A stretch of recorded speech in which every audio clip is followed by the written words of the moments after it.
नमस्कार साथियों, जय हिंद जय भारत। आप सभी को मेरी ओर से ढेर सारी बधाई, ढेर सारी शुभकामनाएं नववर्ष की। नववर्ष के अंदर ही एक मध्य प्रदेश के अंदर बहुत बड़ी खुशखबरी भी आई है। खुशखबरी भी कह सकते हैं, दुखद खबरी भी कह सकते हो, दोनों चीज़ें एक ही है। तो आप सभी को नववर्ष की ढेर सारी बधाई, ढेर सारी शुभकामनाएं मेरी तरफ से। मैं गोपाल प्रजापत आज यहाँ पर आपसे कुछ बातें करने आए हैं कि आखिर में PHQ वाला मामला है क्या, और अब ये कौन कौन सी भर्ती परीक्षाएं हैं जो PHQ करवाएगा, और इसके अंदर क्या क्या चीज़ें हो सकती है। इसके ऊपर थोड़ा हम विस्तारित रूप से चर्चा करेंगे कि आखिर में PHQ को गृह विभाग की जो पोस्ट है उनको क्यों देना पड़ा, इसके ऊपर भी हम बात करेंगे। और क्या MPSI अधर में लटकी हुई नजर आ रही है, इसके ऊपर भी हम बात करेंगे। तो सबसे पहले तो आप सबको बधाई इसलिए दे सकते हैं कि व्यापम से छुटकारा मिल जाएगा। मुख्यतः 4 परीक्षाओं का जिक्र किया गया है, MP पुलिस, जेल प्रहरी, वन रक्षक। और ये आरक्षक की जो भर्ती है, एक आरक्षक हो गया हमारा, जेल प्रहरी हो गया, आबकारी हो गया, वन रक्षक, ये जो टोटल 4 पोस्ट हैं, 4 पोस्ट को अभी गृह विभाग को करने की जिम्मेदारी दी गई है।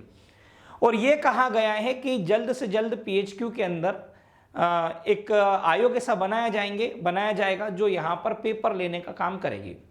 तो सबसे पहले वो न्यूज़ पढ़ते हैं जो इसके अंदर कही गई है, फिर उसके ऊपर इसके अंदर कमी क्या है उसके ऊपर भी हम बात करेंगे। ठीक है, इसके अंदर कमी क्या रही है ये बात करेंगे, और ऐसी क्या जरूरत पड़ गई थी कि पहले 2011 के बाद PHQ से छीनकर ये भर्ती पूरी व्यापम को दे दी गई। फिर व्यापम ने अपना नाम बदल के करा PEB, फिर PEB ने अपना नाम बदल के किया ESB, और अभी देखना आप साल भर के अंदर ESB का फिर से नाम चेंज होगा। क्यों जरूरत पड़ गई थी कि भाई PHQ से ये भर्ती छीनकर व्यापम को दी गई, फिर वापस से व्यापम को छीनकर फिर PHQ को दी गई ये भर्ती। 2011 के पहले क्या होता था, बाद में क्या होता था, इस पर थोड़ा चर्चा करेंगे। पर पहले विस्तारित रूप से आप पहले सुन लेना, जो न्यूज़पेपर की कटिंग आई है उसको अपन देख लेते क्या कहा है। ठीक है, थोड़ा सा समझते हैं 2024 मनमोहन बदलावों और उत्सवों के नए जो आयाम आए हैं उसको अपन देखते हैं। अभी इसको पहले अपन थोड़ा सा पढ़ लेते हैं, ठीक है, उसके बाद अपन यहां पर बात करेंगे। PHQ बोर्ड भोपाल, देखो PHQ बोर्ड विवादित ESB से मुक्ति। अब यहां पर अब मेरी बात ध्यान से सुनना कि सरकार को ऐसी क्या जरूरत पड़ गई कि इनको ESB से मुक्ति लेनी पड़ी। ESB से मुक्ति का मतलब आप समझना मेरी बात ध्यान से। इसका यह कहना कि इसको भाई ESB से क्या मिल गई है, मुक्ति मिल गई है। अब पहली बात तो यही पॉइंट उठता है कि अगर ये विवादित है तो इसके ऊपर कार्यवाही क्यों नहीं की जा रही है। क्या विभागों की अदला बदली करना ही उससे मुक्ति है? क्या व्यापम को सुधारना, PEB को सुधारना, ESB को सुधारना क्या जिम्मेदारी नहीं हो सकती है? प्रश्न यह है। ठीक है, अब यहां पर आप देखिएगा दोस्तों, यह कहा गया है पुलिस, वन, आबकारी में आरक्षक के साथ ही जेल प्रहरियों की भर्ती अब व्यापम, अब मध्य प्रदेश कर्मचारी चयन मंडल से नहीं होगी। यह फैसला शासन स्तर पर हो गया है। इन भर्तियों के लिए नया बोर्ड बनाया जा रहा है जो सभी वर्दी वाले आरक्षक और प्रहरियों की भर्ती परीक्षा का आयोजन करेगा। यह बोर्ड इसी साल से काम शुरू करेगा। सूत्रों की मानी जाए तो इस बोर्ड को बनाने का जिम्मा पुलिस मुख्यालय को दिया गया है। इस पर काम शुरू हो चुका है। पुलिस मुख्यालय के आला अफसर इस बोर्ड को बनाने के काम में जुटने वाले हैं। अफसरों को यह संदेश भी मिला है कि पुलिस के साथ ही यह बोर्ड वन रक्षक, जेल प्रहरी, आबकारी आरक्षक की भर्ती भी करेगा। इस बोर्ड का स्वरूप क्या होगा, किस किस रैंक के अफसर इसमें शामिल होंगे, लिखित परीक्षा के लिए पेपर कैसे और कौन बनाएंगे, इस पर अभी काम होना है। और अभी यह कहना इनका ऐसा माना जा रहा है कि यह बोर्ड अब जल्द से जल्द बनाया जाएगा। इस साल पुलिस आरक्षकों के 5000 पद, ये यहां लिखा है कि पुलिस आरक्षक के 5000 पद पर भर्ती की जानी है इस साल। मतलब ये लग रहा है कि 2024 के कैलेंडर में 5000 पदों पर यह भर्ती करेंगे। यह भर्ती नए बोर्ड से कराने की तैयारी है, इसलिए यह माना जा रहा है कि भर्ती के लिए बनाए जा रहे बोर्ड से सबसे पहले पुलिस आरक्षकों की भर्ती परीक्षा आयोजित होगी। इसके बाद अन्य विभागों की भर्ती परीक्षा इस बोर्ड के द्वारा कराई जाएगी। गौरतलब है कि पुलिस आरक्षकों की भर्ती के लिए पूर्व में भी पुलिस का बोर्ड था जो भर्ती परीक्षा आयोजित कराता था। बाद में इस बोर्ड को भंग कर दिया गया था और भर्ती के लिए लिखित परीक्षा का जिम्मा व्यापम को दे दिया था। अब नया बोर्ड क्यों बन रहा है? इसलिए बन रहा है नया बोर्ड। क्यों बन रहा है भाई नया बोर्ड, ये भी आप सुन लो जरा ध्यान से। ये नया बोर्ड कैसे बनेगा जरा इसको ध्यान देना। कहां सो गए बड़ा? नीचे नहीं आएगा ये?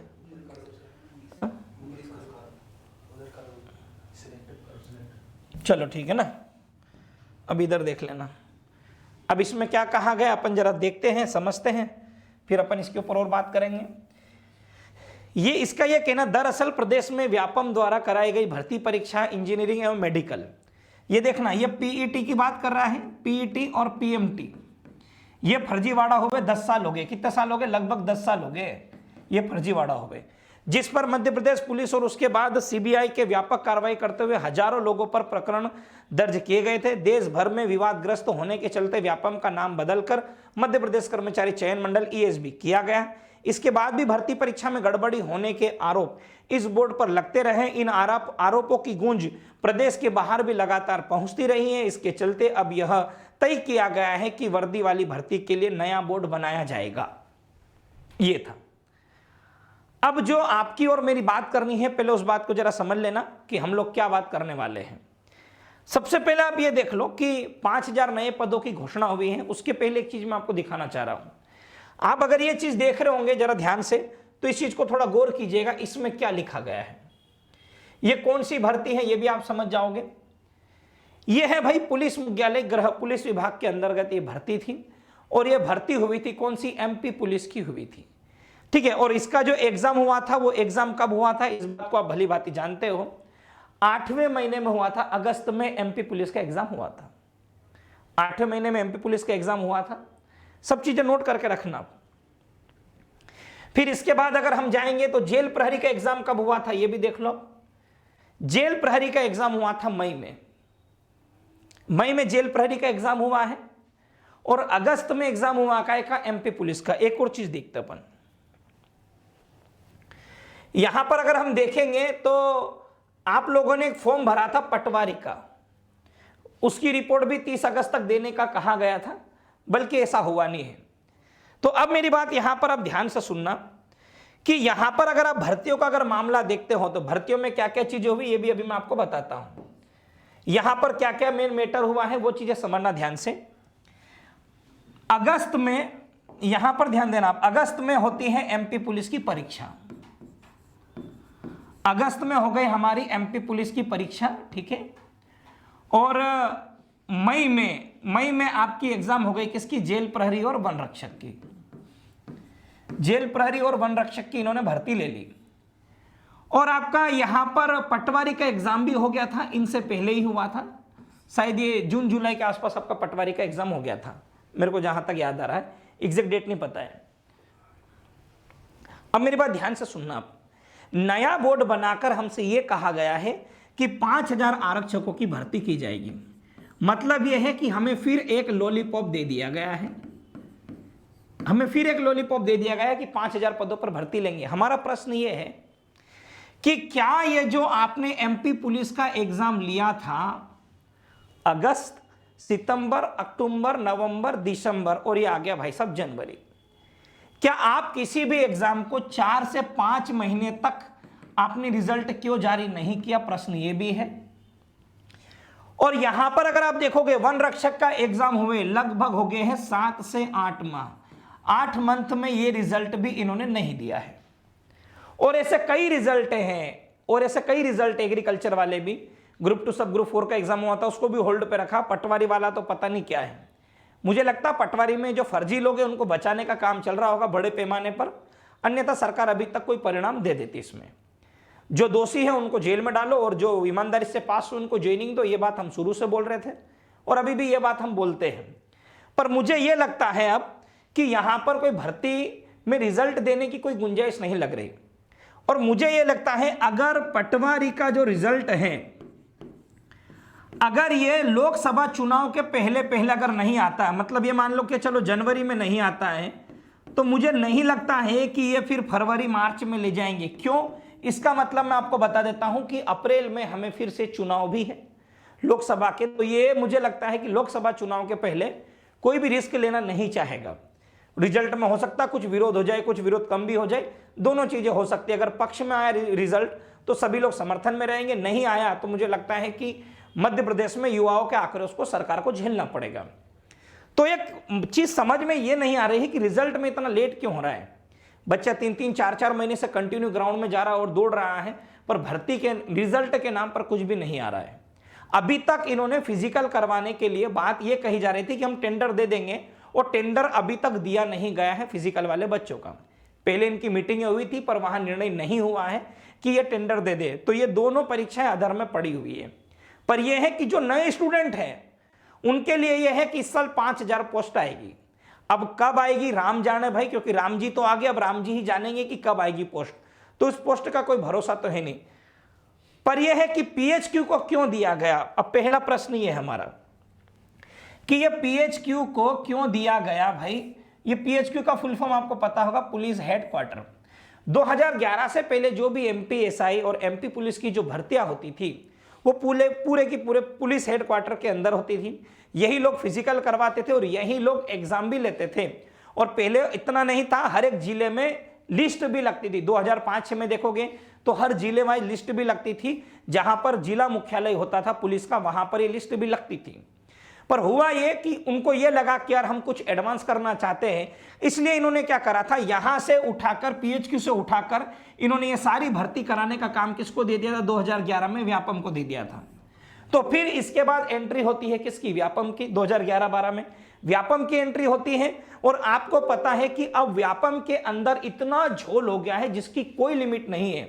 क्यों? क्योंकि व्यापम ने अपना नाम बदल के पहले ईएसबी पीईबी कर लिया, फिर पीईबी से बदल के ईएसबी कर लिया। तो यह है कि अपने फर्जीवाड़े को छुपाने के लिए इसने केवल और केवल काम नहीं, अपना नाम बदला है। और नाम बदल के काम करने में इनको बहुत मजे आता है। अभी देखना, ये मैं आपको गारंटी के साथ बोल रहा हूं, आप 6 महीने रुके, 6 महीने रुकोगे तो आपको ईएसबी का नाम भी बदल कर रख देंगे, कुछ और रख देंगे। क्योंकि नाम बदलना इनकी प्रवृत्ति हो गई है, और नाम बदलते जाएंगे और व्यापम को बचाते जाएंगे। पर अगर फर्जीवाड़ा होता है तो उसके ऊपर कोई कार्रवाई नहीं हो रही है। यह बात सत्य, अगर कार्रवाई हो रही होती तो अभी तक कुछ लोगों को जेल में डाल दिया जाता। आप अगर देखोगे राजस्थान के अंदर जब अभी सरकार बनी है तो वहां पर पेपर लीक को लेकर कानून बनाया जा रहा है, पेपर लीक को लेकर कानून बनाया जा रहा है। और हमारे एमपी वालों को पता ही नहीं है कि पेपर लीक नामक भी कोई चीज होती है। तो ये बहुत सारी चीजें हैं। तो अभी क्या करा इन्होंने, पहले व्यापम को दिया था, अब व्यापम में फर्जीवाड़ा हुआ तो इनको ये बोल दिया भाई आप लो। क्यों? क्योंकि बदनामी से बचने के लिए किसी ना किसी के ऊपर तो ये थोपना पड़ेगा। पर अगर हम पूरे नोटिफिकेशन को देखें तो इसमें एक चीज बहुत गलत लग रही है हमें, कि कहीं पर भी मध्य प्रदेश उप निरीक्षक की बात नहीं की जा रही है।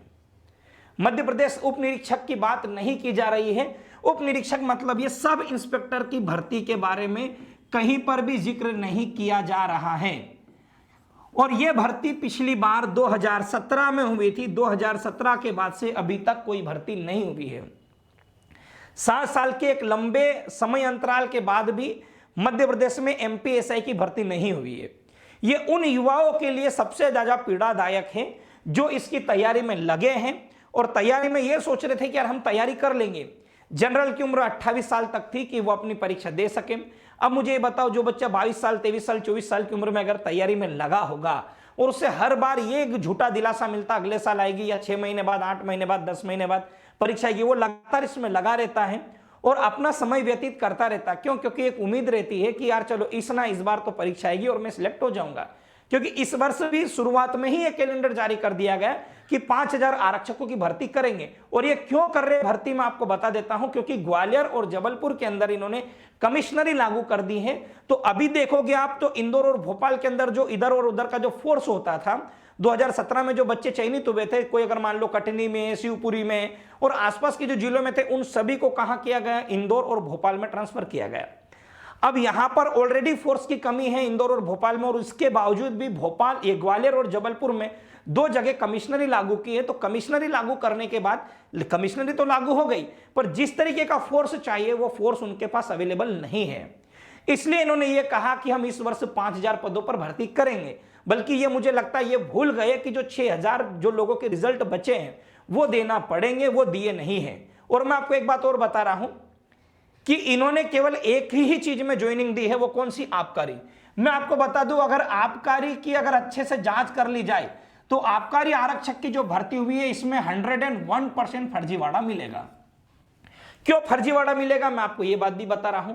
इसके अंदर भी वो लोग सिलेक्टेड हुए हैं जिनके भाई बंधु लोगों ने टॉप मारा है, किसके अंदर, पटवारी के अंदर।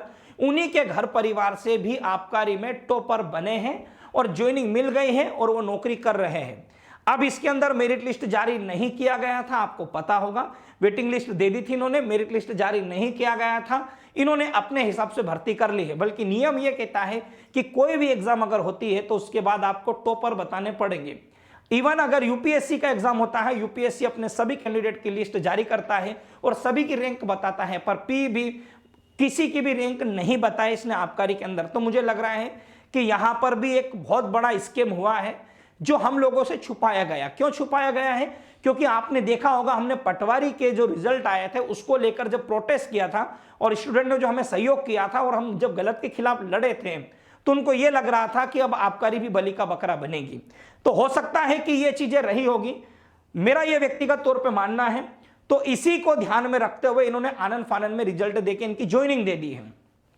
पर अब सबसे बड़ी समस्या यह है कि अब अगर ये कोई सा भी रिजल्ट जारी करेंगे तो मध्य प्रदेश के सभी युवाओं की नजर रहेगी कि कितना कट ऑफ गया, भाई कितना कट ऑफ गया, ये भी रहेगा। और एक बात ये, जब इन्होंने पटवारी की जांच की बात कही तो ये कहा गया व्यक्तिगत तौर पर आपको डॉक्यूमेंट देना पड़ेंगे, उसकी जांच होगी तो जाके होगा जिले वाइज। मतलब इनके पास कोई भी कंटेंट अवेलेबल नहीं था, इनके पास विद्यार्थियों का यूआरएल का मतलब थोड़ा समझ लेना। अगर मान लो मैं एक स्टूडेंट हूं, अगर मैंने कोई एग्जाम दिया है, समझना मैं एक स्टूडेंट हूं, मान लो मैंने एमपी पुलिस का एग्जाम दिया है, अब यहां पर मुझे 2 घंटे का समय मिला है और मान लो मैं टॉपर बन गया हूं, बाई चांस समझना टॉपर, वैसे तो सभी लोग अपनी मेहनत से बनते हैं पर कुछ लोग पैसों के दम पर भी टॉपर बन जाते हैं।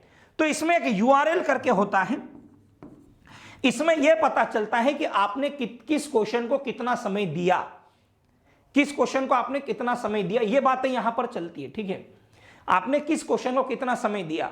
अगर मान लो मैं टॉपर बन गया हूं एमपी पुलिस में, बाय चांस मान लो मैं एमपी पुलिस में टॉपर बन गया हूं और मेरे 93 नंबर आए, कितने नंबर आए, मान लो 93 आया, सपोज मेरे 93 नंबर आए। अब जब मैंने यूआरएल से चेक किया तो पता चला कि मैंने इन 2 घंटे की जगह केवल 20 मिनट में सारे प्रश्नों के उत्तर लगा दिए थे, जो कतई संभव नहीं है। पर पता है आपको, जब आप आरटीआई के माध्यम से जानकारी मांगते हो कि इस व्यक्ति अगर टॉप किया है तो इसने कितना कितना समय लिया, तो यहां पर आपको ये जो नया नाम जो बना है ईएसबी, ये आपको जानकारी नहीं देता, ये जानकारी देने से मना कर देता है। हमने वही चीज मांगी थी किसके अंदर, पटवारी के अंदर, कि भाई जो टॉपर है हमें पता तो चले किसने कितनी कितनी देर में इन प्रश्नों को हल कर लिया। तो इसका कोई जवाब नहीं था, बल्कि 200 प्रश्न करने के लिए 3 घंटे का समय सफिशिएंट होता है, पर हर एक के लिए इतना जरूरी हो ये नहीं है। आर्ट एंड कॉमर्स वाला जो बच्चा रहता है थोड़ा सा मैथ्स में फंसता, पूरा नहीं फंसता, थोड़ा सा फंसता है, पर वो संस्कृत से बीएमए वाले भी टॉप कर गए हैं, बीए वाले। तो ये एक आश्चर्य वाली बात थी, तो इन्होंने वो नहीं किया है। तो ये है कि अभी अगर ये रिजल्ट देंगे तो मध्य प्रदेश के सभी युवाओं की नजर रहेगी रिजल्ट के कट ऑफ पर, और हम सभी टॉपरों को देखेंगे कौन किस कॉलेज से निकला है। तो हो सकता है कि रिजल्ट में इतना विलंब भी ये बता रहा हो कि किस कॉलेज से कितने टॉपर को देना है। क्यों, पिछली बार एक ही कॉलेज से टॉपर निकले थे तो एनआरआई कॉलेज पकड़ में आ गया था कि एक ही कॉलेज से इतने टॉपर निकलना संभव नहीं है। पर देखते हैं समय के साथ साथ क्या होता है क्या नहीं होता है। और मैं आपको बता दूं, हम केवल इसलिए चुप हैं कि हम चाहते हैं पटवारी का रिजल्ट, हम चाहते हैं पटवारी का रिजल्ट आए और पूरा पारदर्शिता के साथ आए, और जिन्होंने गलत किया उनको सजा मिले। पर मुझे लगता है कि ये लोग थोड़ा रिजल्ट देने में आनाकानी कर रहे हैं। भाई अगस्त में इन्होंने तो रिपोर्ट दे दी थी, सितंबर अक्टूबर नवंबर दिसंबर में कभी भी रिजल्ट दे सकते थे, नहीं दिया। चुनाव का वेट किया गया, 3 दिसंबर को रिजल्ट भी आ गया चुनाव का, और अभी ये कल देखेंगे 3 जनवरी आ जाएगी, 1 महीने का ड्यूरेशन हो गया, पर अभी तक पटवारी का रिजल्ट जारी नहीं किया। हम पटवारी के रिजल्ट के पीछे इसलिए लगे ताकि हमको वास्तविकता तो पता चल जाए कि भाई कौन है टॉपर, हमें भी तो पता चले, फिर हम टॉपर से बात करें उस तरीके की। तो हम बस केवल और केवल उसका वेट कर रहे हैं कि कब रिजल्ट देंगे। अगर ये रिजल्ट नहीं आता जनवरी फरवरी में, तो ये मान के चलना 2024 के अंदर किसी को ज्वाइनिंग नहीं मिलेगी। ये मैं कह रहा हूं, क्यों कह रहा हूं, क्योंकि विधानसभा के चुनाव हो चुके हैं और फिर लोकसभा के भी चुनाव हो जाएंगे। तो दोनों चुनावों के होने के बाद में आप परिणाम की उस तरीके की अपेक्षा नहीं करते हो जिस तरीके का आपको चाहिए। क्यों, क्योंकि आप देखो 2017 में जब चुनाव हो गया था 18 में, तो 19, 20, 21, 22 ये सारे के सारे 3 की 3 वर्ष खाली रहे थे। अपना 18 वाला पूरा 18, 19, 20, फिर 21 और 22 में थोड़ा हम लड़ झगड़ के एमपी पुलिस के एग्जाम लाए थे, और फिर 23 में एग्जाम आई थी। तो ये 2 वैकेंसी हम ला पाए थे, बाकी बस एग्जाम हुई है, रिजल्ट दिया ही नहीं है, बाकी तो बस ये बोल रहे हमने इतने पदों पर भर्ती कर ली है। तो ये बहुत सारे झमेले हैं, इन झमेलों को भी अपन बाद में देखेंगे। तो ये बात मैंने आपको यहां पर रखी। देखो पीएचक्यू करवा रहा, अच्छी बात है, पुलिस हेडक्वार्टर करवा रहा है। मुझे लगता है कि पुलिस हेडक्वार्टर करवा रहा है तो पूरी पारदर्शिता के साथ और पूर्ण ईमानदारी के साथ भर्ती परीक्षा करवाई जाएगी। पेपर भी वही लोग सेट करेंगे। पर एक ही बात कहना है हमारा, अगर पीएचक्यू अगर पेपर करवाता है तो वो व्यापम की जिस कंपनी को एडुकेटी को जो टेंडर मिला है उस टेंडर के माध्यम से, व्यापम के माध्यम से परीक्षा नहीं होना चाहिए। एक नई कंपनी को आप ठेका दो, जैसे टीसीएस होता है, टीसीएस को आप इसका टेंडर दीजिए, टीसीएस से एग्जाम करवाइए। टीसीएस बहुत एक लेवल का कंपनी है जो बहुत अच्छी एग्जाम ऑर्गेनाइज करवाता है। आपने देखा होगा बैंकिंग के जो एग्जाम होते हैं टीसीएस करवाता है। अगर ऐसी संस्था से अगर पीएचक्यू भी अगर एग्जाम कराएगा तो मुझे लगता है कि जितनी पारदर्शिता एमपी के अंदर होगी उतनी कहीं नहीं होगी। पर अगर मान लो पीएचक्यू ने अगर पेपर बना भी लिए और बनाने के बाद अगर मान लो व्यापम से ही करवा दिए पेपर, कि उसी संस्था से करवा दिए, तो मुझे नहीं लगता कि हम जो उम्मीद कर रहे हैं कि पीएचक्यू काम कर पाएगा वो उस स्तर पर इतना प्रभावकारी नहीं हो पाएगा। यह मेरा व्यक्तिगत मानना है। एक अलग कंपनी को टेंडर दिया जाए। और एक बात यह भी कि जब ये टेंडर बदलते हैं तो मेरा यह मानना है कि जो फर्जी कंपनियां हैं, जैसे एनएससीआईटी एक फर्जी कंपनी थी, एक ये कंपनी थी आप देखोगे, एक एनएससीआईटी ये भी फर्जी कंपनी थी, ये ब्लैक लिस्टेड थी। फिर एक एडुक्विटी करके कंपनी थी, इसको भी ये क्या ब्लैक लिस्टेड थी, इसको भी उन्होंने टेंडर दे दिया था। दोनों की दोनों फर्जिया कंपनी। कोई भाई साई एजुकेशन को एक दिया था कि भाई टेंडर कोई और ले रहा, परीक्षा कोई और करवा रहा। अगर ऐसी चीजें नहीं होगी तो मुझे लगता है कि ये बहुत सही डायरेक्शन में काम होगा। पर अभी क्या है कि थोड़ा हमको भी सोचना पड़ेगा कि अरे किस तरीके का गेम खेलते हैं, फिर उस हिसाब से हम लोगों को भी एक्शन लेनी पड़ेगी। और देखो यहां पर बच्चों की बात है तो बच्चों की बात तो भले कोई भी चीज हो, किसी भी पार्टी से हो, बात तो करनी पड़ेगी। और मुझे ये लगता है कि रिजल्ट के लिए सभी युवाओं को एक बार मिलना चाहिए मुख्यमंत्री जी से, और उन्हें आप याद दिलाओ कि हमारे कौन कौन से रिजल्ट पेंडिंग पड़े हैं। सबसे पहले हमें ये रिजल्ट चाहिए पारदर्शिता के साथ में, बिल्कुल भी धोखेबाजी वाला जो बोलते हैं ना स्कीम वाला काम हमको नहीं चाहिए। ये करके सभी विद्यार्थियों को मिलना चाहिए, मेरा व्यक्तिगत मानना है। बाकी आप सभी लोग स्वतंत्र हो। तो ये थी दोस्तों बातें, जो नया जो कैलेंडर आया, जो नया नोटिफिकेशन आया, मैं आपको उस हिसाब से बता रहा हूं। 5000 नए पद देने की बात की है। क्यों दे रहे हैं? क्योंकि भोपाल, ग्वालियर और जबलपुर के अंदर कमिश्नरी आए हैं, तो 5000 नए आरक्षक पदों पर भर्ती जरूर की जाएगी, वो इस वर्ष की जाएगी। पर मेरा यह कहना है पुराने रिजल्टों का सबसे पहले हिसाब कर दिया जाए, ताकि वो 5-6 हजार बच्चा नौकरी लग जाएगा तो नया बच्चा उनको देख के मोटिवेट होगा। यहां पर तो एग्जाम हो रही है, रिजल्ट ही नहीं आ रहा, बच्चा डिमोटिवेट हो रहा है, रिजल्ट आ रहा, ज्वाइनिंग नहीं आ रही है, तो बड़ी समस्या चल रही है। तो ये बातें मैं आपसे यहां पर करने के लिए आया था साथियों। हो सकता है कि जाने अनजाने में अगर मेरे मुख से अगर कोई ऐसे शब्द निकल गए होंगे जिससे अगर आप में से किसी की भावना को ठेस पहुंचा है, तो उसके लिए मैं माफी चाहता हूं। और इस वीडियो का उद्देश्य केवल और केवल आपको यह बताना था कि मध्य प्रदेश के अंदर क्या चल रहा है, क्योंकि अभी मैं बहुत कम लाइव आता हूं, क्योंकि ऑफलाइन क्लासेस हमको पढ़ानी होती हैं, इस वजह से लाइव इतना आना नहीं हो पाता है। पर बहुत जल्द मैं अपनी मैथ्स की क्लासेस भी आप सभी लोगों के लिए नए सिलेबस के साथ, नए पैटर्न के साथ, जो पुलिस विभाग क्या क्या पूछेगा, एक बार बोर्ड का गठन हो जाने दो, फिर हम उस हिसाब से हमारी तैयारी चालू करेंगे। पुराना आपको सिलेबस बहुत सारा चेंज करना पड़ेगा, क्योंकि बहुत पुराने वाले समय में जाना पड़ेगा आपको कि किस तरीके का 2010-11 में अगर जो पेपर होते थे कैसा पूछा जाता था पीएचक्यू के द्वारा, तो हम उसी पैटर्न को फॉलो करके अगर पढ़ेंगे तो ज्यादा सही रहेगा। क्योंकि नया पैटर्न ये तो व्यापम का है, व्यापम अपने स्तर से पूछता है, तो नए सिलेबस में नए हिसाब से हमको पढ़ना पड़ेगा। सारी चीजें बैलेंस करके पेपर बनाया जाएगा। पर हाँ, 60-70 नंबर का मैथ रीजनिंग का रेशो तो उस समय भी रहता था और अभी भी वही है। तो मुझे लगता है पैटर्न चेंज नहीं हुआ है, बस number of questions, level of maths और जो रीजनिंग का है वो थोड़ा सा कम हुआ है। इवन पहले थोड़ा टफ हुआ करता था। तो ये चीजें ठीक है। अब अगर आपको मेरे से कुछ पूछना हो, बात करना हो, आप कमेंट कर दीजिए ताकि मैं उसको पढ़ लूं और जवाब दे सकूं। सर कह रहे ये पुलिस रिजल्ट की लड़ाई लड़ी है, 4 महीने दौड़ रहे हैं, हालत खराब हो गई है। बिल्कुल इसके लिए लड़ना चाहिए, ठीक है, इसके लिए तो लड़ना चाहिए। पर यह है कि पहले एक सार्थक संवाद हो सरकार और आपके बीच में। अगर आप लोग चाहो तो आप भोपाल जाओ ना, भोपाल जाओ और बात करो कि यार ये चीजें जब आपसे नहीं बनता है, आप बिल्कुल फिर शिक्षकों से संपर्क कीजिए कि सर 4 महीने हो गए हम फिजिकल की तैयारी कर रहे, काफी लंबा समय हो गया। देखो फिजिकल 4 महीने हो गया कोई बड़ी बात नहीं है, 10 महीने भी कर लो, 12 महीने फिजिकल कर लो, पर एक डेट पता होना चाहिए कि अब तुम्हारा रिजल्ट आएगा तो बच्चा उस हिसाब से अपना बजट लेके चले। आप दौड़ने जा रहे हैं तो भाई 10-20 रुपए का दूध भी लगता है, कुछ एक्स्ट्रा डाइट भी लगती है दौड़ने के लिए। फिजिकल करना के रोटी खा के दौड़ सकते, ऐसी कोई बात नहीं है, कर अधिकतर लोग करते भी है। पर एक प्रॉपर डाइट जो एथलीट वाला जो काम करना रहता है, क्योंकि स्कोरिंग है, तो यहाँ पर क्या हर एक का बजट मुझे लगता है कि 2-2.5 का तो आपको खाने का ही हो जाता होगा, ये ज़्यादा हो जाता होगा, 3,000 भी मान लो आप। फिर इसके बीच में क्योंकि सप्लीमेंट भी लेना पड़ता होगा, कभी कभी आपको कभी प्रोटीन पाउडर ले लिया, चलो नहीं भी लिया तो कभी फ्रूट्स ले लिए, 20-30-40-50 रुपए के तो फ्रूट्स दिन में खाना ही पड़ते होंगे। नहीं भी खाते तो दाल रोटी तो खाते, 2-3 हज़ार का वो खर्चा। फिर इंदौर जैसे शहर में रहना, 4-5 हज़ार रुपये किराया, 7-8 हज़ार रुपये करके एक महीने का किराया पड़ता है। फिर फिजिकल ट्रेनरों को फीस भरो तो वो थोड़ा महंगा पड़ जाता है मेरे हिसाब से। तो मेरा ये मानना है कि एक डेट फिक्स होना चाहिए कि यार इतने तारीख में हम, इतने समय में हम आपका फिजिकल करवाएंगे, तो बच्चा उस हिसाब से तैयारी करे, गांव से कर ले, इंदौर में कहीं से भी कर ले। बल्कि इंदौर में रहना, तैयारी करना, फिजिकल करना थोड़ा डिफिकल्ट होता है, उतना बजट हर किसी बच्चे का नहीं होता है। पटवारी ज्वाइनिंग के लिए आवाज उठाए, देखो पटवारी ज्वाइनिंग के लिए आवाज नहीं उठा सकते, हम रिजल्ट के लिए आवाज उठा सकते हैं। रिजल्ट के अंदर क्या हो रहा है ये देखना पड़ेगा। अगर रिजल्ट गलत आता है तो हम उसका विरोध करेंगे, अगर रिजल्ट सही आता है तो ज्वाइनिंग के लिए हम आप लोगों के साथ में खड़े रहेंगे। सीधे ज्वाइनिंग नहीं, हम बोले कि जो रिजल्ट आया ज्वाइनिंग दो, मैं ज्वाइनिंग के पक्ष में नहीं हूं, ध्यान रखना।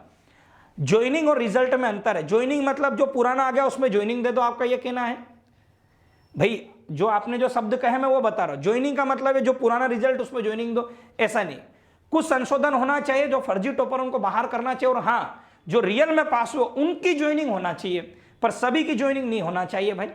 जो गलत है उनको बाहर करना चाहिए। उसके बाद लड़ाई तो उस समय भी लड़ रहे थे, लड़ाई तो अभी भी लड़ेंगे। तो ये बातें हैं दोस्तों आपके बीच, ठीक है। हाँ, एमपी पुलिस रिजल्ट आना चाहिए। देखो जिसको जहां पर जो स्तर बनता उससे आप करिए।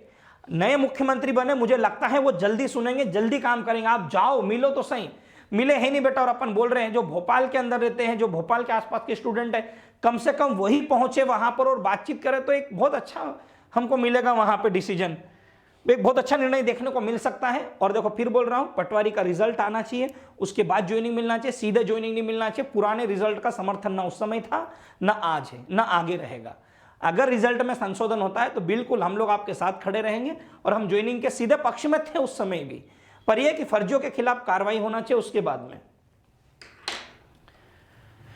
चलो बहुत बहुत धन्यवाद दोस्तों। बस ये है कि नए बच्चों के लिए एक अच्छी उम्मीद है कि 5,000 पदों पर ज्वाइनिंग करने का कहा है माननीय मुख्यमंत्री डॉक्टर मोहन यादव जी ने। तो मेरे हिसाब से लगता है कि आप लोगों को उसकी तैयारी कर लेनी चाहिए, ठीक है। ये 5,000 पद है जो आएंगे, ये कहना है 5,000 भर्ती की जाना है, इसी साल आएंगे। तो देखते हैं क्या होगा क्या नहीं होगा। तो बहुत बहुत धन्यवाद आप सभी साथियों को। मुलाकात करेंगे अगली वाली क्लास में। तब तक के लिए आप सभी को मेरी ओर से जय हिंद, जय भारत।